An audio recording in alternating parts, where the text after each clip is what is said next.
ওহ, চিন্টু এখনো আসছে না কেন? এসে গেছি।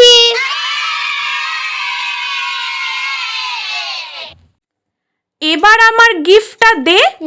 দিচ্ছি। আরে দে, হুম। আরে দে, এখনই দে। অফ, এই নে। এত সুন্দর করে প্যাক করা, এতে কি আছে? তুই নিশ্চয়ই কোনো গন্ডগোল করেছিস তো? আরে না, তোর পছন্দের জিনিসই আছে। বাবা, তুই এত ভালো হয়ে গেলি কি করে? আজ তো রাখি বন্ধন, তাই। সত্যি? আসলে একটা হেল্প লাগবে। বুঝেছি, বল কি হেল্প লাগবে? কাল স্কুলে রাখি বন্ধন সম্পর্কে কিছু লিখে নিয়ে যেতে বলেছে। তুই যদি একটু হেল্প করিস। তুই এই বিষয়ে অনেক কিছুই লিখতে পারিস, যেমন রবীন্দ্রনাথ ঠাকুরের রাখি বন্ধন উৎসব।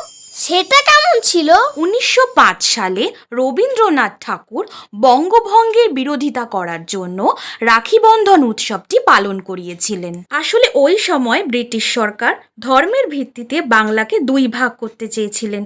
তখন রবীন্দ্রনাথ ঠাকুর ভিন্ন ধর্মের মানুষের মধ্যে একতা স্থাপনের জন্য রাখি বন্ধন উৎসবের ডাক দেন। তিনি কলকাতা, ঢাকা ও সিলেট থেকে বহু মুসলিম ভাই বোনেদের আহ্বান করেছিলেন এই উৎসব পালনের জন্য। আর ওনার কথায় হাজার হাজার হিন্দু মুসলিম ভাই বোনেরা একে অপরকে রাখি বাঁধে এবং ব্রিটিশ সরকারের এই বঙ্গভঙ্গের প্রতিবাদে তারা তাদের একতা প্রদর্শন করেন।